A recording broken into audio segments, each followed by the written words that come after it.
My name is Joanna Schumacher, and I am interviewing today Nichelle Hull, who is the founder of Wake Up Washoe County. So, Nichelle. Yes.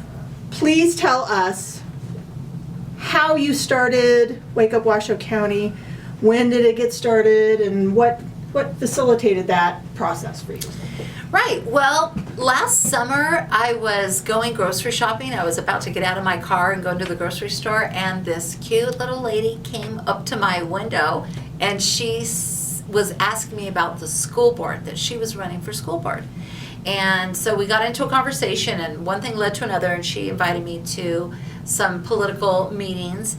And so I kind of started to get involved last summer. And then last fall, I gathered some people together who had similar concerns to my own, that I felt were not really partisan issues. They were just issues of family and safety and things of that nature. And I started Wake Up Washoe last fall.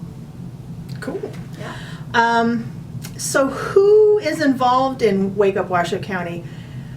Can anybody join? Like, do you have, some parameters on how to get involved in your group? That's a great question. So we have a leadership team of about 10 people, and then we have some volunteers that are outside of the leadership that meets every week. So if somebody was interested, I would just suggest that they go to our website, wakeupwashowcounty.org, and take a look at what we focus on. And if you feel passionate about one of those topics, then you can certainly drop us an email at contact at wakeupwashowcounty.org, and let us know what you're interested in, because we do have opportunities in the areas of social media, if somebody wants to do that, graphic design. We're always looking for talent there as well, because we do a lot of communication in our group. So those are a couple of areas that people could get involved if they wanted to. I know that you had mentioned before to me that your group helps put people together who want to do homeschooling into groups. Is that something? Say I don't have any children. Mm-hmm. Is that something that I could volunteer with? Are there homeschool pods who are looking for somebody to take, even a 4-hour shift teaching kids? Absolutely. We are so excited about this area of Wake Up Washoe County. So one of our goals is to endeavor to broaden out what is available in the county in terms of alternative schools. So the co-op that you mentioned is a place where working parents can drop off and pick up, just like the normal school, like a Washoe County School District school. But the difference is, in a homeschool co-op, the parent of the child or someone who is in the immediate family relation to that child, like a dad, a mom, an older sister, a grandparent, does have to put in the time, actually has to homeschool part of the time in order for their child to be in a homeschool co-op. And the homeschool co-op, the benefits of that, real quickly, are that you have a much smaller school population. It's a safer environment. The curriculum is controlled. It's not something that the parents wouldn't approve of. Parents get to see the curriculum and approve of that. So there's major benefits to doing a homeschool alternative. But if you wanted to participate in that, oh gosh, we would just love to hear from you, because we need teachers, we need administrators to kind of organize the parents, put the parents into shifts. But yeah, the parent does have to be involved. If you don't have children that are going to be attending the homeschool co-op, there's probably still a way to volunteer, but it wouldn't be teaching, most likely. Now, if you wanted to teach at a private school, you could contact us, because that's the other avenue that we look to support. So if you're a credentialed teacher and you want to teach at a private exempt school, definitely get a hold of us, and we can try to put you in contact with some of the private exempt schools in the county. Cool. What would you say would be some of the successes that you've had? I mean, I know you just barely started Wake Up Washoe County, but Right. I think it's important that we celebrate some of the things you've done. Oh gosh, I feel like we have not really had that many successes because we are so new, but what we've embarked on is kind of a long-term game plan, right? So we're in the process of establishing relationships with the faith community to start off with. We hope that will widen out eventually, but right now what we do is we approach churches of any and all faiths, like any kind of congregation. We visit their leadership and we explain what we do, and we ask them if they don't have a school meeting in their building, would they be willing to host a school? And so far we have 4 churches that are ready and willing and want to get started.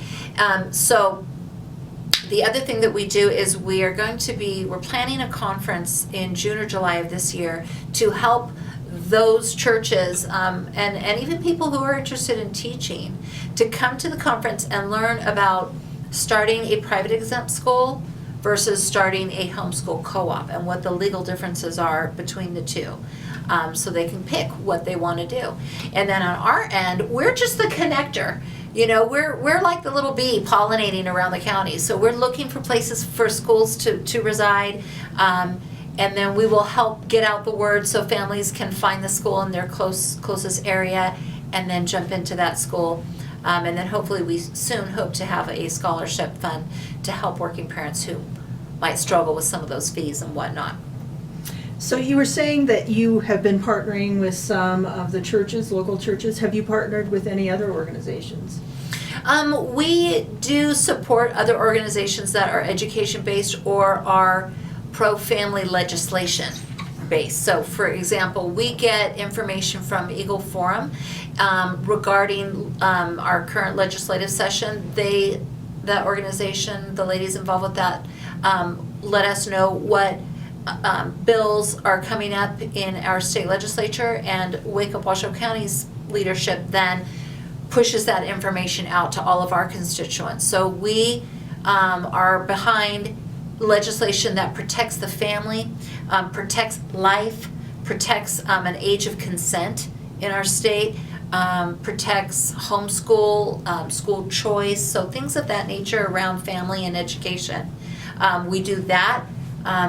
So that would be Janine Hansen's Nevada Families for Freedom? Nevada Families for Freedom. Gotcha. So we get information directly from her, and then we kind of whittle it down and we send it out to our constituents. But we're also on Nellis, and there's a couple other websites that we look at to see what's coming down the pike. So we do citizen lobbying, that type of thing, and we get that communication out to churches and individuals and other community groups. We do that, plus we are trying to facilitate more school options in the county. Those are our main avenues. The other thing that we do, I don't know how successful we've been, but we definitely encourage and coordinate and organize people to go and attend their local government public meetings.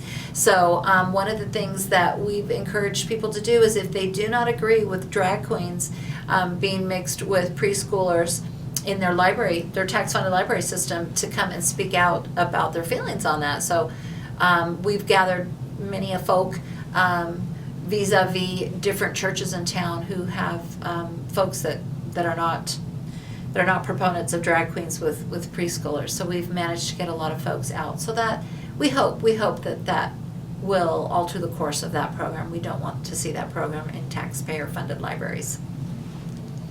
Well, I think it's important that we distinguish the fact that we're not talking about protesting a drag show.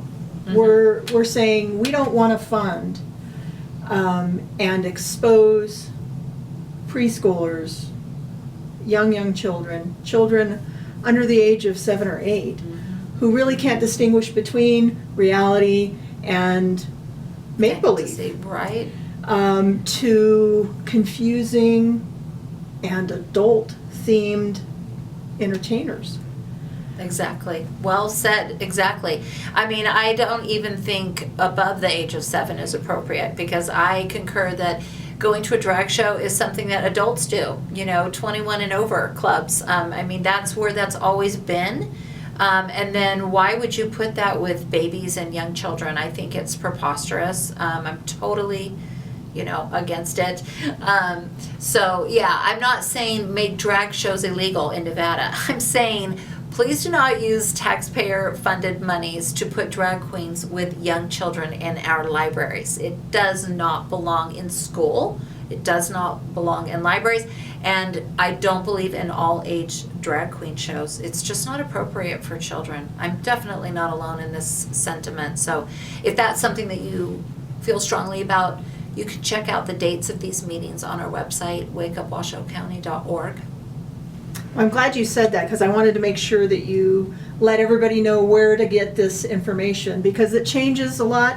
Sometimes they pop up last minute meetings that we're not Right. even prepared for sometimes. Right, for And, sure. I think they are trying to avoid hearing from the people. And that seems very strange to me. I think it's important that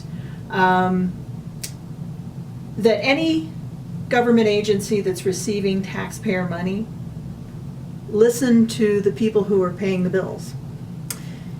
Absolutely, and you do get that feeling sometimes when you come to these meetings due to our public meeting laws and how the meetings are structured, to where a person like, you or me or Joanna, we can come up to the mic and we have up to 3 minutes to share our opinion. When we do that, we never hear anything back from the board members or the commissioners or city council members or whoever it is. So it can be a little bit frustrating, but I think that there's power in numbers. There's power in applying that pressure, and you just have to keep in mind why you're doing it. You're doing it to protect kids, you're doing it to maintain a culture in our county of safety, and that we highly regard all children. All children need to be protected.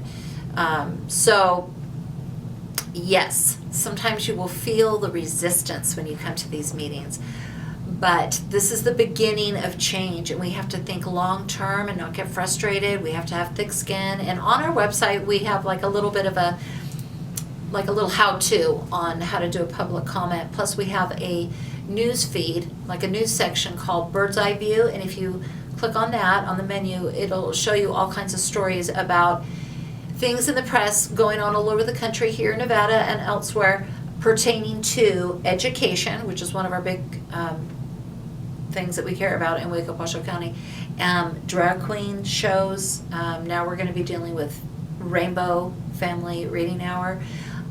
So things of that nature. If you click on those stories, it'll prepare you for public comment. You can always refer to those stories. You can use stats from those stories. So we try to do a little bit of research. I really need to fill that area out a little bit more, but there is research there that you could rely on, for factual information to base your public comment on. And don't be shy. You could just do a 30-second public comment your first time out. You don't have to sound like a lawyer, you could just be a mom and not use any statistics and just share your heart. I think sometimes that is more powerful than anything. We've had teenagers come to the mic and just talk about why they don't agree with drag queens in the libraries, just from their heart, not really no note cards or anything. They just come up and share. So that's awesome if you do that. Well, I know when I was 9 years old, my mother took me to my first school board meeting. And it was a transformative time for me, because I got to see not only the media bias, and this is, I'm pretty old, so it was a while ago. No, you're not.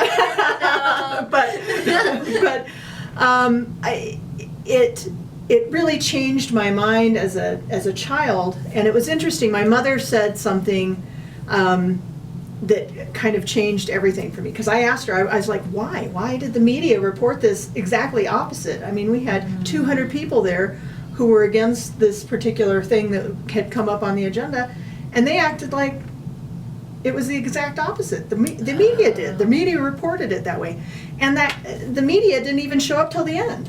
So they never had seen or listened to all the comments that were going on. So they had no real connection to what was happening. And my mother, she could have just answered, right? She knew what was going on. Right. Like, she could have answered, but she said, well, what do you think? She asked me to start kind of thinking about it, and it made me kind of go through things. And then I would come back to her, and I'd say, well, I think it's this. And she's like, well, did you think about this? You know, and she started the connection for me of thinking things through. So this is a really good opportunity, something that is very clear-cut for kids to kind of understand that it is a little weird Right. to, you know, have a large man dressed up in a caricature of a woman. Right, really gaudy And, you know, especially if they're a little older, they kind of get that this is not real. yeah. And it's a little uncomfortable for them.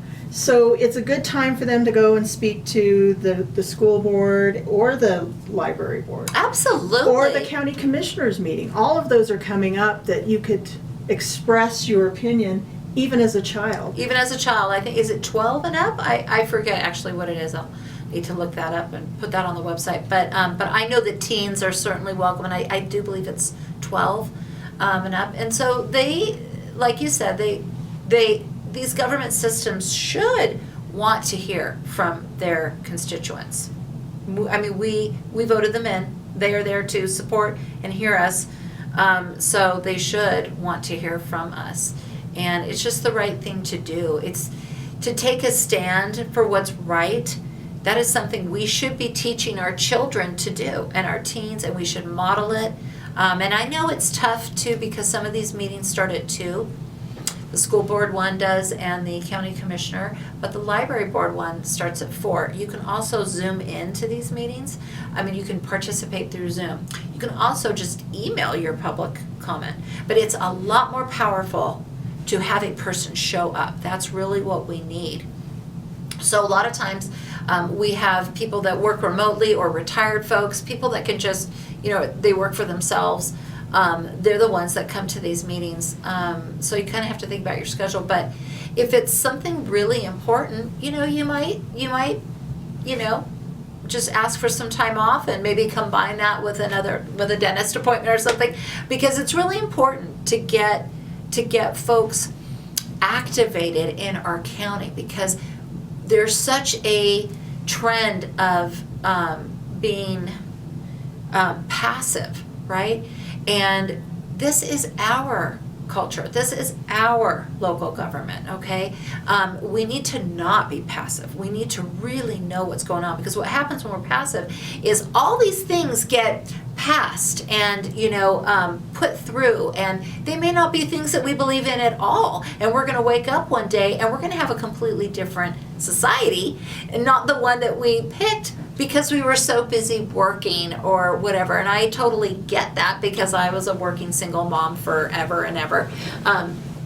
So I totally understand that it's hard to keep up with all this stuff, because you're just trying to pay your bills and keep up with your kids, right? But if you go onto wakeupwashouecounty.org, you can join us via email, and then you're just sent, hey, this is happening on this day. Here's a link to put your public comment in, you know, or here's the Zoom link. So we could just be your pipeline for that information, and then you're not having to track 4 or 5 different websites. You can just join us and then participate where you can, when you can. You know, and sometimes you can just send a letter to the school board saying, hey, you're having these in the middle of the day and I work. Why don't you have an evening one?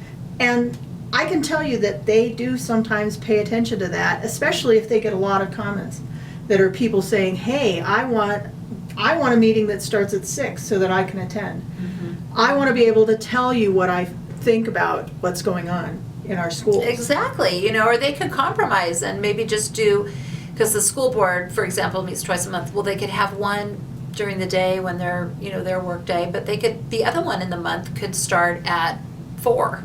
You know, so some kind of compromise would be nice for working people. Yeah, I agree. Definitely, you can write a letter, you can call, you can leave messages, but it is really powerful when we show up in mass in a large group, because a lot of these things, I'll tell you, many people agree or have a like-minded commonality on these family issues, and that's why we always put on our material, our brochures and so forth, that we are nonpartisan, because these things to me don't really pertain to a political party, you know, because when I think of like these bills that are coming through right now that say there should be no age of sexual consent in our state. What? To me, that has nothing to do with whether you're a Democrat, Independent, you know, Republican or whatever. If you take that minimum boundary, standard of safety away, can you not imagine what that is going to mean for people who would exploit kids? Okay, for your sex traffickers, for your pimps, and just the culture, how that's going to affect our culture. So we are nonpartisan. If you're volunteering with us or you're coming to these meetings, we don't care what party you're in. It doesn't matter to us. If you're like-minded on these issues, great, fantastic, because to us, they completely cross party lines. For sure. And don't feel intimidated that you have to be super eloquent. Mm-hmm. I know that sometimes it's just a matter of numbers. And if you get up and you say, I don't like this, and you sit down, like, right? Yeah. more people can come in, right? And then more people can get in behind you. You know? And you know, the best, honestly, I just get so much like, I don't know, good feels when I see dads come, young dads who are so protective of their kids, and they don't go on and on with stats and figures. They just say, I do not want my kids coming to this library if you guys are going to host this program. You know, we will not use the library anymore. And so, you know, what we might end up getting into in Wake Up Washoe County is we might start getting into alternative libraries, and we might help these schools that we want to get behind have their own libraries. You know, just the way Washoe County has a school library, these schools can have their own lending libraries. And so it's sad when you have to abandon these systems, but when the systems don't listen to the people, when they ignore the people and dig their heels in and do what they want to do as opposed to what the library card holders want, then we may have to abandon some of these and just create systems that do work for our kids. You know, and that explains why we talk about, say, attending your county commission meeting. You know, the county commission decides where the funding goes. So if more people put pressure on our county commissioners saying, stop funding these things. Why are they spending hard-earned tax dollars, Our money. on something that is clearly a agenda? It's not right, and the county commissioners need to step in as well. And do the right thing. They need to listen to their constituents and do the right thing. You know, sometimes if you're in a position where you're having issues and, you know, the library board's gone wild, right? It's time to take their money away, because when the money gets drying up, suddenly these programs can't happen. Mm-hmm. So, you know, there's more than one way to skin the cat, so to speak, and that's kind of what we're having to try to do. You know, sometimes you have to come at problems at different angles. Right. To get something done.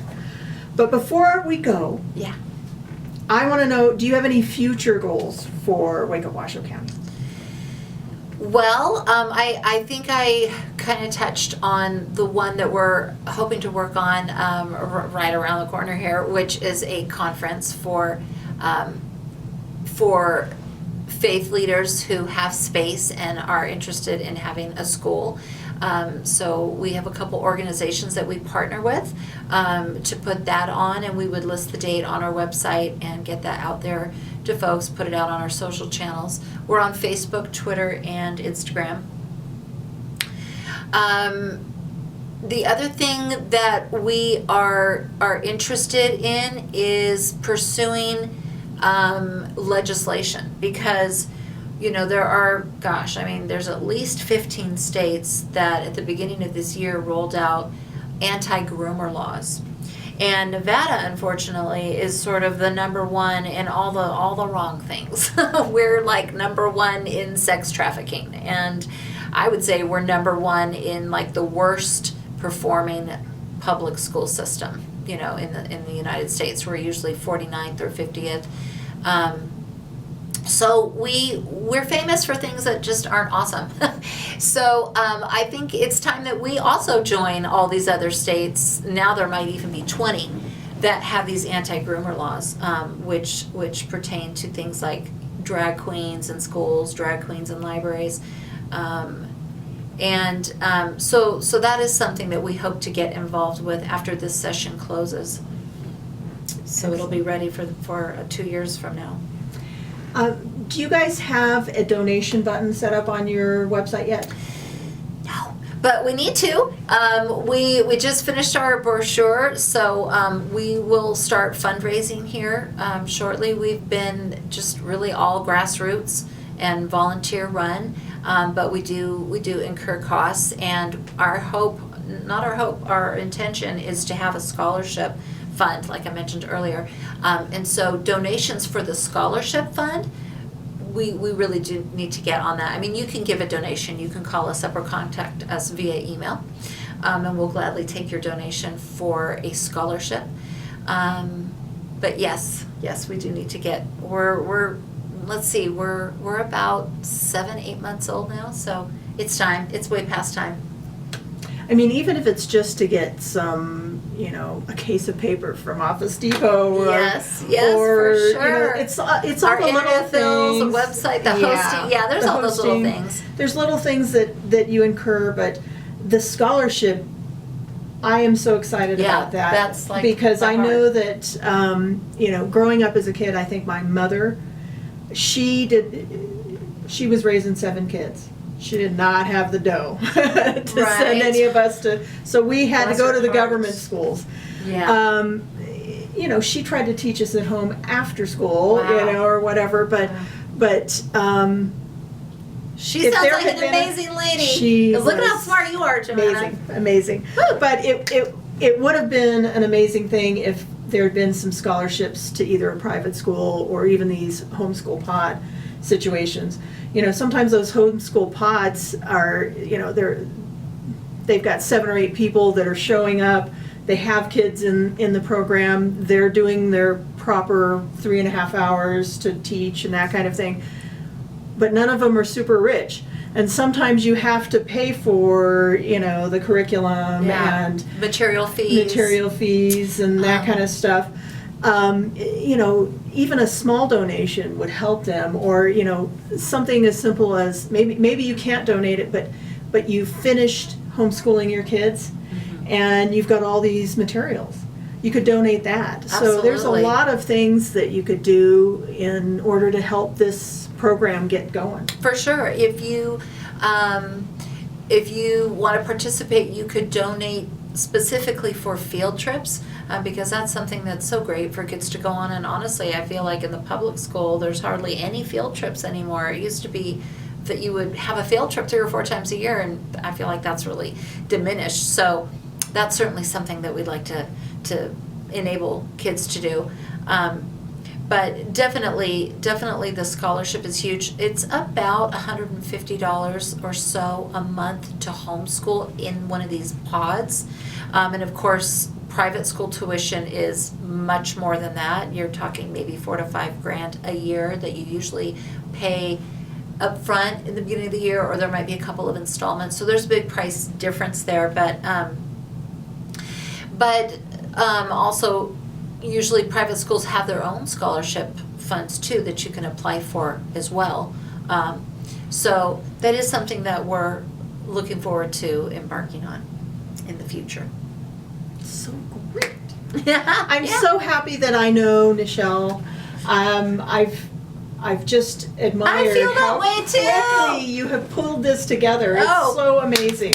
I don't know. She saw that there was a need out there, and she just went for it. So I'm so grateful that you took this by the horns and led the charge. And I really feel like you're doing a huge amount of good in the world right now. Well, you've helped me, Joanna. You have guided me. You've helped mentor me. So I can use all the help I can get. And I'm very grateful for people who know a lot more about certain things than I do, you know. So I just encourage everybody, if you see a need, just stick your toe in that water. Just start doing a little something. Well, I am very happy that we had this time to talk about what's going on.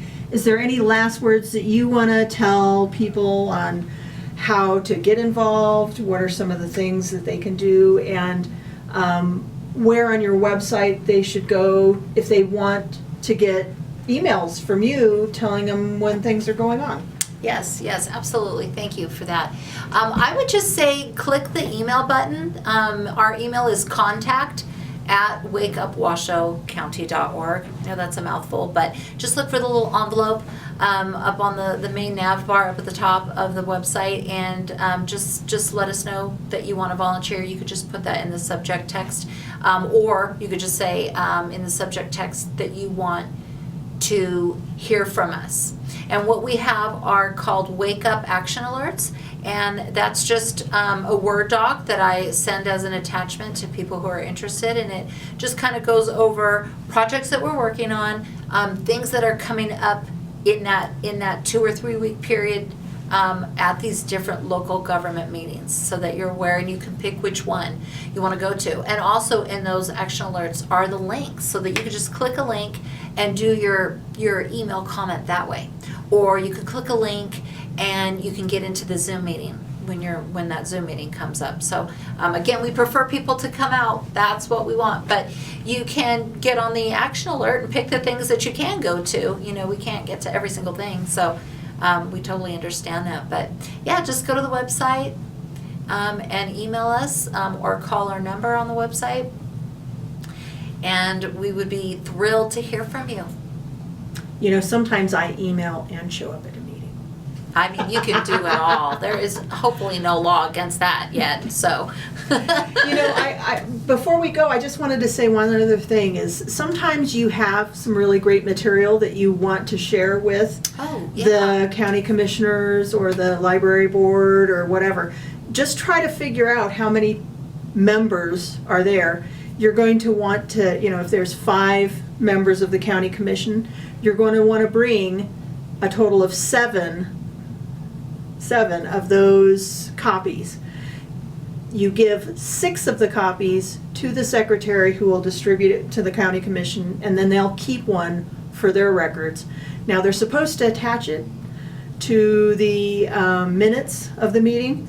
Sometimes that happens, sometimes it doesn't, but but it's a good way. And then you have one for yourself as a reference. Mm-hmm. So if you do have, and we've had that where some people have really great materials that they want to distribute. Absolutely. Just try to figure out how many people are at the meeting that need a copy of it, and then include an extra one for the secretary who is taking the minutes, and then one for yourself for reference, because you might talk to them about what you're distributing to them. For sure, yes. And also some of the meetings have that like transparency area up at the mic at the lectern, so you can just put your item down and then everybody in that meeting can see it. And so sometimes people bring humorous things like memes that are really, you know, to the point. You know, they might even be salty but always respectful, or it could be something else. But yeah, and you know, I'm glad you said that, Joanna, because also I get a lot of email from people who are just scared or just concerned about things going on. And if you have ideas, right? If you have things that you're concerned about, if it's in our bailiwick, right, go ahead and send them to contact, because we can add that into our news feed. People send me stuff all the time, and I'll post it on our Twitter feed or our news feed or Facebook or whatever. So that's another way that you can get involved, is just be an information disseminator, because that's very helpful as we try to get more and more people to wake up. It takes a lot of people to make that shift happen, so that's a huge contribution. Yeah, and sometimes we all think, oh, well, everybody knows that, right? Because your little circle of friends have been talking about it. But some people, you know, on the other side of town may have never even heard of it. They're too busy, So, they're yeah, occupied yeah. with whatever, and they just do not know. It's really, sometimes we do get repeats, but it's this magical thing where we go, oh, we've already got this. And we just move on to the next one. But it would be sad if you had some great information and we missed out on it because you were Absolutely. like, oh, I think everybody knows about it. We might not. Absolutely, yeah, for sure. We're happy to look at that information and post. And, we want to keep things relevant and up to date. And it takes a lot of people to pull in all that information because there's just stuff going on all the time. Especially in the culture war that we kind of find ourselves in. So if you want to participate and influence things for the good, definitely get a hold of us and we'll see if we can work together. Join us because we are in it together. And I've made such great friendships on this journey of Wake Up Washoe County, like with Joanna and our camera guy back here, Tim. But yeah, the people that come to us are just awesome, just salt of the earth people, patriots, 1,000%, parents, grandparents. So you'll meet some wonderful people along the way. I don't have kids, but I got nieces and nephews, and I Right. worry about them in the Mhm. system we have right now. That's right. This affects you. It really does affect you. It affects everyone. You might think, oh, well, I've raised my kids, I'm done with that season in life. But we need to care about all the kids. I've raised my kids too. My kids they are good. I mean, they're older now. They're adults. And, but I still see all these other little kids that they need our support. They need us to wrap our arms around them and care about them and protect them. And, it does take a village sometimes. Some of these things we really need to be a community and make a stand. Well, I'm so glad that we had this opportunity to talk about this, and I hope that we can talk about it again some more. All right, sounds good. Thank you, Joanna. Thank you.